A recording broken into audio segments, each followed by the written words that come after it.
Hello, good day everyone.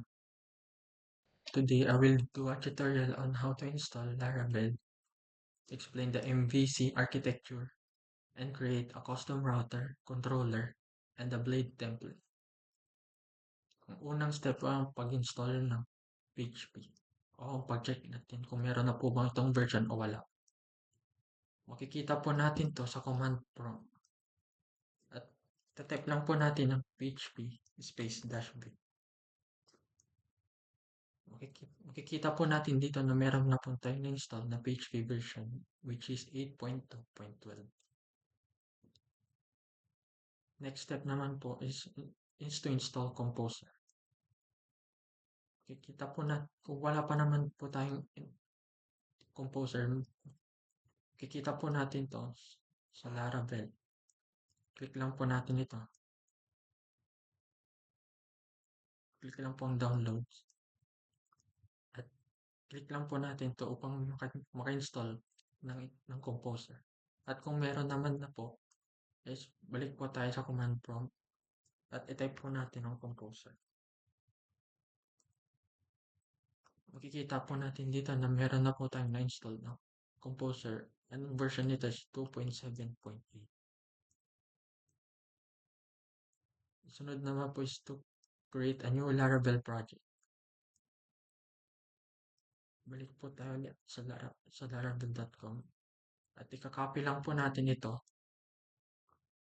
at balik po ulit tayo sa command prompt at ipipaste po natin dito. Pwede po natin palitan ang ating pangalan ng project kahit ano pong ilagay niyo.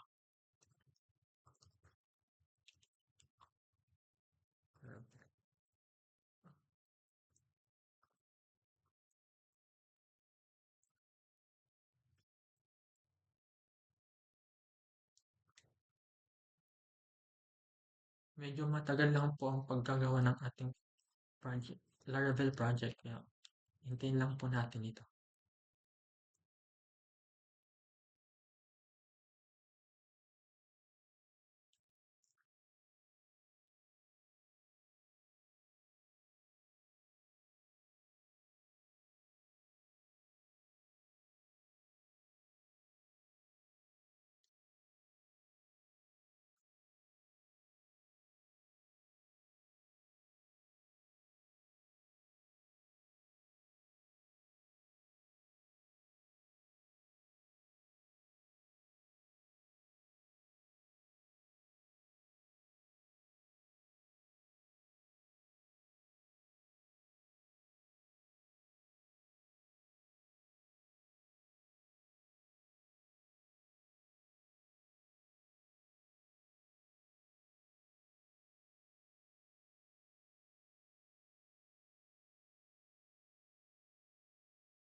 At makikita po natin ulit dito, nakagawa na po tayo ng Laravel.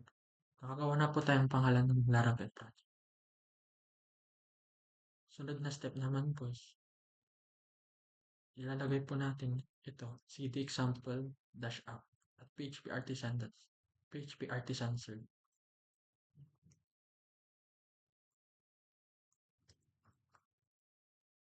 Balik po ulit tayo sa command prompt at type lang po natin cd at saka pangalan po ng ating ginawang Laravel project.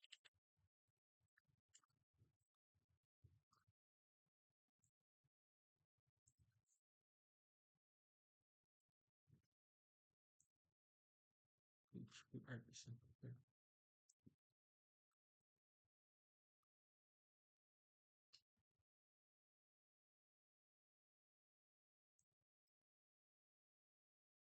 At ngayon na po nakagawa na po tayo. Okay na po ang ating nagawang Laravel project. Makikita po natin to. Nakagawa na po na rin po tayo ng URL. At makikita po natin to pag pinindot po natin. Or kakopy lang po natin.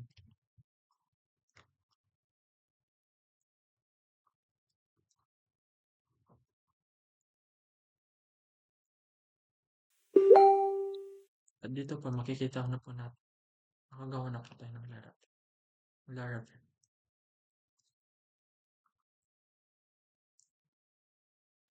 Sunod naman po ay explain naman po natin kung anong MVC architecture.